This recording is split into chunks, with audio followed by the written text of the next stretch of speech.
Bienvenidos a Milenio Mercados en Perspectiva. Hoy tenemos aquí un invitado muy especial, Jorge Gordillo, quien es el director de Análisis y Estudios Económicos de Cibanco. Jorge, bienvenido. Gracias, Manuel. Y su servidor, Manuel Somoza, para platicar con ustedes de los temas más importantes en el ámbito económico y financiero en México y en el mundo. Y como siempre empezamos con México. No hubo una enorme cantidad de datos económicos en la semana. Sin embargo, salió el reporte trimestral de Banco de México, que más que un reporte de inflación, que más que un reporte nada más de la inflación, es una revisión puntual que hace Banxico sobre la salud y el estado de la economía mexicana. Yo te preguntaría, Jorge, ¿qué viste en este reporte de inflación trimestral de Banxico? Bueno, un par de cosas interesantes. Primero, nos confirmó la percepción que hay entre la mayoría de nosotros, los analistas, de que la economía se está desacelerando y hay una hay una percepción de que va a cerrar más abajo el crecimiento de lo que esperábamos el año pasado. Tenían un rango de crecimiento esperado en noviembre. Claro, su último reporte fue desde noviembre. Claro, hace 3 meses. Hace 3 meses. De 1.727.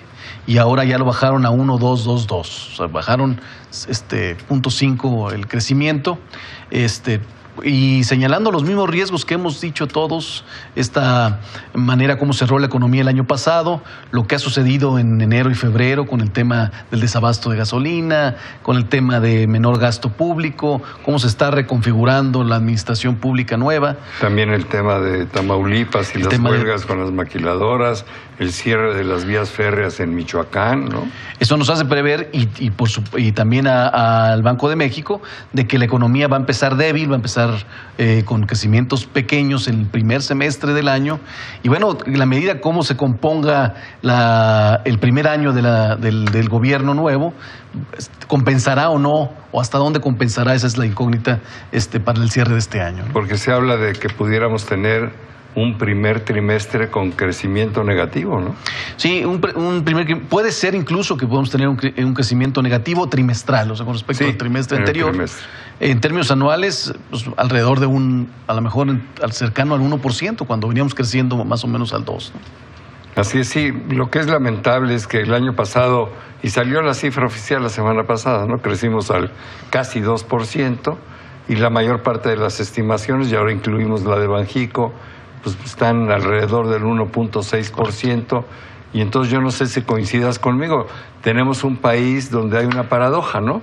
Por un lado estamos viviendo una estabilidad en la inflación, en el tipo de cambio, variables bien importantes, pero con un crecimiento muy mediocre, ¿no? Con un crecimiento mediocre.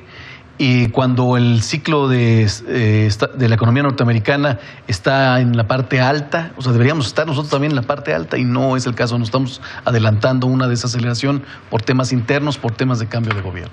A mí una de las cosas que más me preocupa en el futuro próximo es que la inversión está parada.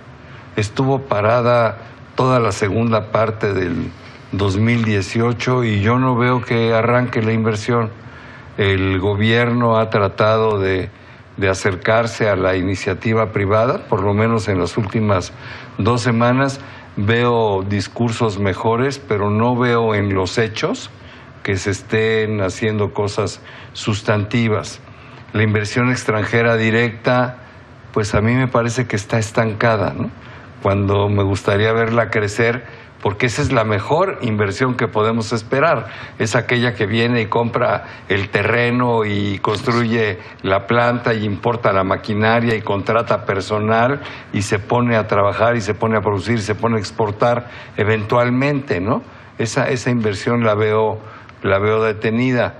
Por otro lado, la inversión financiera, si quiero comentar lo que es esa que viene simplemente a buscar una mejor tasa de interés, pero sin permanencia, ¿no? Esa se ha incrementado notablemente. Han entrado cerca de casi 8,000 millones de dólares de enero a finales de febrero.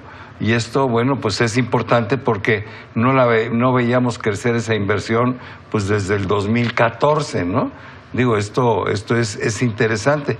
Claro, esta segunda clase de inversión viene a aprovechar que la tasa de interés está en el 8.25 aquí y allá los bonos a 10 años pues le rinden el 2.60, ¿no?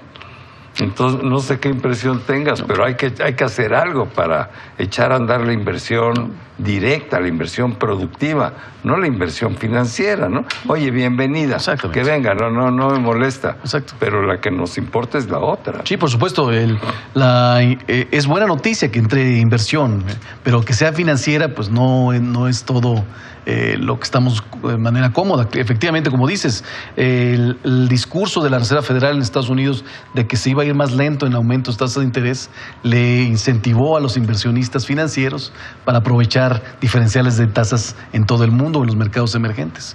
Y coincido contigo, el problema es que la nueva administración, el nuevo gobierno, se ha dedicado a hacer muchos cambios rápidos, está tratando de hacer coser esta relación con la sociedad de manera rápida, pero necesita en algún momento consolidar confianza con el empresario, con el inversionista. Ahorita no la tiene del todo y en la medida que se tarde esto, pues la inversión física que queremos pues se va a tardar y eso no le va a repercutir a las perspectivas económicas. Así es, yo creo que el gobierno tiene que dar confianza que se perdió cuando se canceló el nuevo aeropuerto de la Ciudad de México, y hay que decirlo con todas las letras, fue lamentable esa decisión para lo que significa la inversión y la confianza. Y bueno, pues va a costar trabajo quitar eso del medio. Evidentemente México es mucho más que un aeropuerto y ojalá y esto se logre, pero bueno, pues tiene que haber hechos. Los otros acontecimientos que se han vivido en este año, pues tampoco abonan a la confianza, ¿no?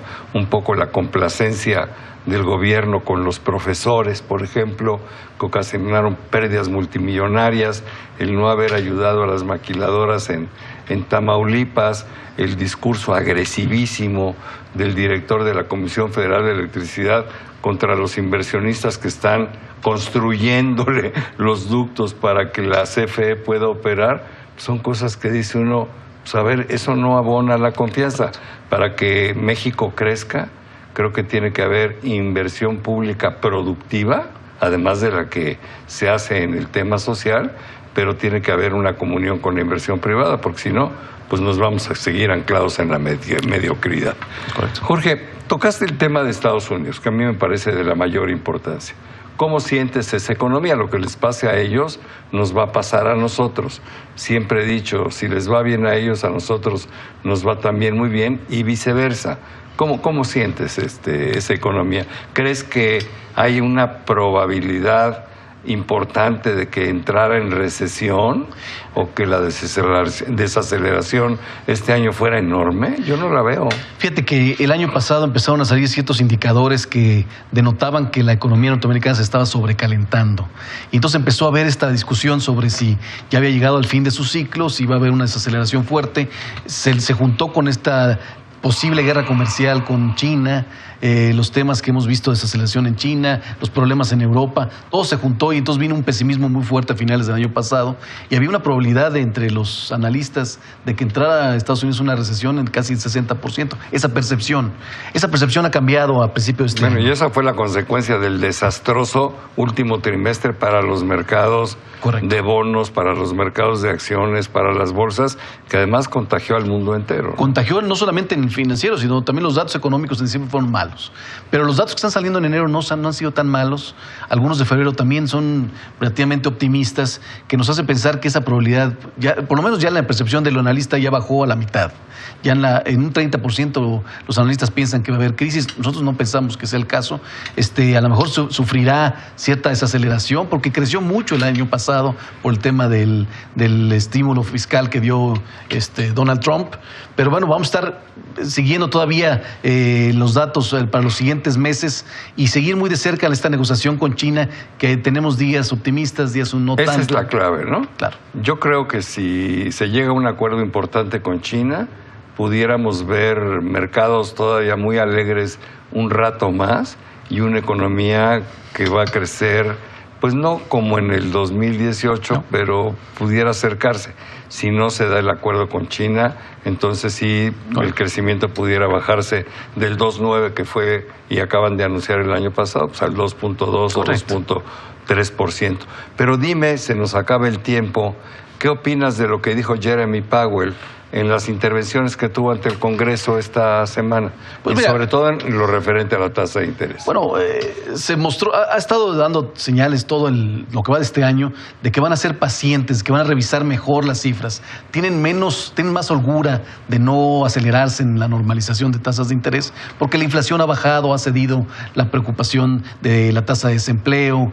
Entonces eso les da oportunidad de irse con calma, pero a nosotros nos queda muy claro, ellos quieren llegar por lo menos a un 3% de tasa de fondeo, sí quieren subir un poco más su tasa para tener herramientas cuando efectivamente el ciclo económico sea negativo y tener cómo compensarlo. Además de que nosotros no creemos que la economía en general vaya a ser totalmente negativa en el corto plazo, porque el año que entra es un año electoral para Estados Unidos. La administración pública seguramente a finales de año va a meter todo lo que sea de su cosecha para no dar malos números. Además, la tasa ya está en el 2.5, ¿no? Mi perspectiva es que este año pudiera subir una vez. A 2.75 y con eso todos estaríamos encantados. Sí, bueno, el mercado ahorita espera ningún movimiento del mercado. Entonces, un movimiento sí podría generar cierta decepción para el mercado, pero creo que es y si las cosas se ponen muy bien con China, 2. Pero yo sí estoy convencido de que si sube una vez este año, subirá otra vez el año que entonces hay que llegar por unos al 3%. Pues mira, se nos acabó el tiempo, se nos va rapidísimo estos 15 minutos con ustedes. Jorge, muchísimas gracias. Muchas gracias. Pero sobre todo gracias a ustedes por acompañarnos semana a semana en Milenio Mercados en Perspectiva.